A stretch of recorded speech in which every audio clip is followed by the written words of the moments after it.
I used to count tiles on the ceiling, one by one, every night, not because I wanted to, but because sleep had left me.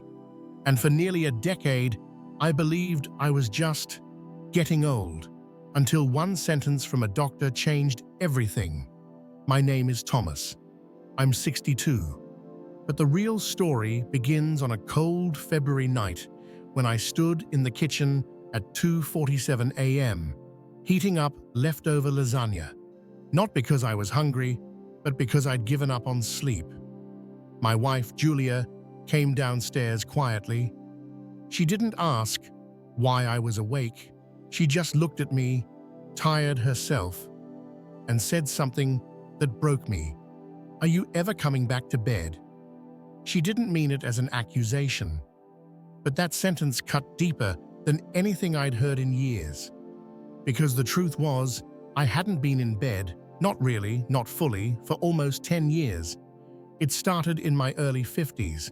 At first, I blamed stress from work, then retirement, then aging. The excuses were endless. But the symptoms kept growing, waking up at 3 or 4 a.m. and never falling back asleep, feeling groggy, even after 7 hours in bed, losing interest in the things I once loved, getting short with Julia over the smallest things, forgetting words mid-sentence, feeling numb. I stopped reading before bed, stopped riding my bike, stopped initiating conversations. I wasn't depressed, not exactly, I wasn't in pain. I was just absent, like my body kept showing up, but I didn't. One morning, I tried to take our golden retriever, Max, out for his usual walk. He looked at me, wagged his tail once, then laid back down. That was the day I realized. Even my dog knew I wasn't really there. I finally saw a new doctor, Dr. Everett. I expected the usual: sleeping pills, meditation apps, maybe a referral. But instead, he asked, "Have you had your hormone levels checked?" I blinked. "You mean like testosterone?" He nodded. "Yes, especially testosterone. It's not just about libido, Mr. Harper. Low levels can wreck sleep, mood, and motivation, and it's often missed." I got tested. My testosterone was in the basement, lower than the average 75-year-old. If you're a man over 60 and you felt off, tired, moody, restless, don't ignore it. Subscribe. Let's start talking about what no one ever told us. Before that doctor's visit, I thought testosterone was just about one thing: sex. Turns out, it's about everything. Dr. Everett pulled out a chart and said, "Testosterone is the architect of your entire masculine system. Muscles, mind, energy, even your ability to care, they're all tied in." He looked me in the eye and added, "When testosterone drops, you don't just feel tired, you start to disappear." That sentence hit me like a punch to the chest, because I had already disappeared. Not all at once, but slowly, like fog rolling in over a once clear lake. Dr. Everett offered testosterone therapy. He said it was safe, monitored, and effective. But something in me hesitated. I didn't want a shortcut. I didn't want to rely on a syringe to feel like a man again. So I asked him, "What if I want to try naturally first?" He smiled. "Then we get to work." That's when he laid out what he called the 5 foundations. 1. Sunlight. First thing every morning, 10 minutes of morning sun.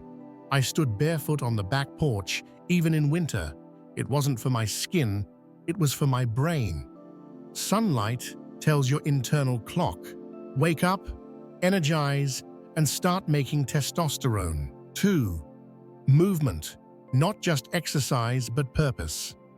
I didn't join a gym, I just moved more with intention. Push-ups against the counter, walking stairs, lifting grocery bags like kettlebells. Each small effort felt like reclaiming strength, I forgot I had. 3, food, not just fuel, but hormone support. No more processed junk. I loaded up on eggs, salmon, nuts, seeds, olive oil, leafy greens, cut out sugar, cut back on alcohol. After 2 weeks, I didn't just look better. I felt awake. 4. Sleep, sacred, protected, non-negotiable.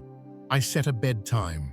No screens an hour before, cool room, no noise, and I stopped fighting sleep, started preparing for it, like a ritual. 5. Breathing, not just to live, but to heal.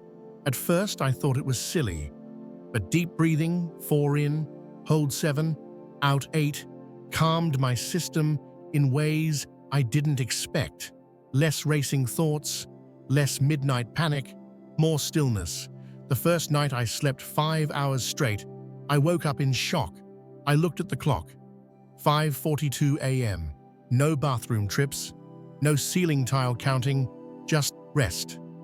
I sat at the kitchen table with a cup of black coffee and cried, not loudly, just a few tears, from somewhere I thought had dried up.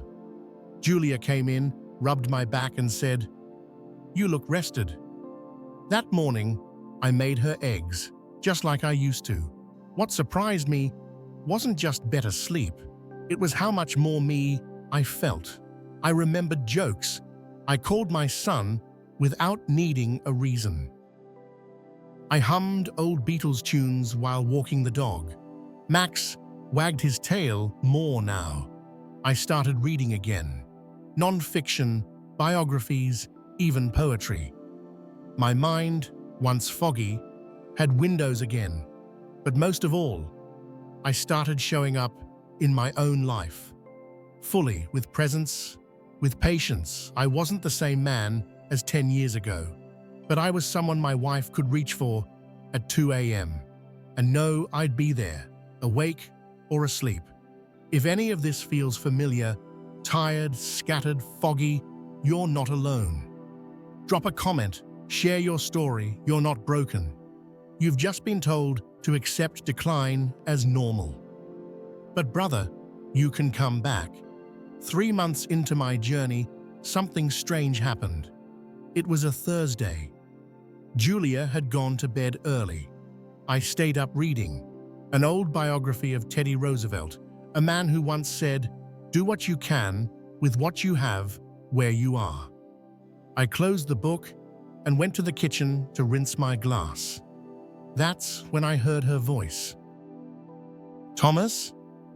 She was standing at the top of the stairs in her nightgown, hair down, eyes soft. "I couldn't sleep," she said. "Mind if I sit with you?" She hadn't done that in years. We sat on the couch, side by side, not touching at first. Then she reached for my hand, held it in both of hers. "You've changed," she said. "Not just your sleep, your presence." I didn't say anything. I just looked at her, and for the first time in maybe a decade, I felt like a man sitting beside his wife. Not a burden, not a patient, not a ghost, a man. The next morning, I did something I hadn't done in a long time. I stood in front of the mirror for more than a few seconds. There I was, the same lines, same thinning hair. But something had changed. My shoulders sat higher, my gut had shrunk just a little. But more than that, there was life in my eyes, and for the first time in years, I didn't feel the need to look away. That weekend, I found my old guitar in the attic. The strings were dusty. I tuned it slowly, fingers stiff. But after a few tries, the chords came back. Julia heard me playing from the kitchen. She walked in, leaned against the doorway, arms crossed, smiling. "You haven't touched that in 10 years, she said. "I know," I replied, "but I missed it." I missed it too. Sundays used to feel heavy, like a reminder of everything I hadn't done during the week. Now, they were sacred. I started walking every Sunday morning, not for steps, not for calories, but for peace. One morning, I saw a man my age sitting alone on a bench, staring at the grass. I nodded at him. He nodded back. We didn't speak. But there was something in that glance, a quiet understanding. Maybe he was on his own journey back, or maybe he needed a sign that it was possible. 2 weeks later, my son came over for dinner. We hadn't really connected in a while. He looked at me while we were eating and said, "You seem different." "Better or worse?" I joked. "Better, clearer, like you're here again." I nodded, unsure what to say. Then he asked, "What changed?" I took a breath. Honestly, I stopped trying to be young and started trying to be well. He nodded. "I get that. I'm proud of you." He hugged me before he left, tighter than usual. That night, after our son left, Julia and I washed dishes together. No music, no TV, just warm water and shared silence. She handed me a plate, then paused. "You know what I noticed?" she said. I looked at her. "You've stopped apologizing all the time." I blinked. She continued, "For years, even when you didn't say it out loud, I could feel it, like you were sorry for being tired, or for forgetting things, or not wanting to go out. You looked like you were carrying guilt just for existing." I didn't know what to say because she was right. "And now?" I asked. "Now, you're just here, present with me. That's all I ever wanted." I reached for her hand. It was wet, still soapy. I didn't care. "I'm sorry it took so long." She shook her head. "You came back. That's what matters." The next week, our grandson had a soccer game. It was raining, cold, and loud. I went anyway. I stood on the sidelines next to my son, both of us bundled in jackets. He looked at me mid-game and said, "You know, when I was younger, I used to worry that I'd turn into you." It stung, but I stayed quiet. Then he added, "Now, I hope I do." I felt something unlock in my chest, not because I had reversed time, but because I had rebuilt trust inside myself and with the people I loved.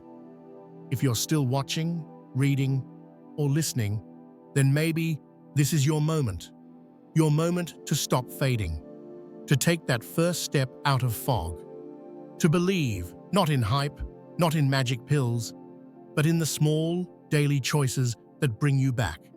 Brother, testosterone is not just about muscle or libido. It's about being here, fully, for your wife, your children, your purpose, and most of all, for yourself. Leave a comment if this touched something real in you. Share it with a man who might be fading without even knowing why. Subscribe if you want more stories, not solutions. Because sometimes all we need to heal is to feel seen.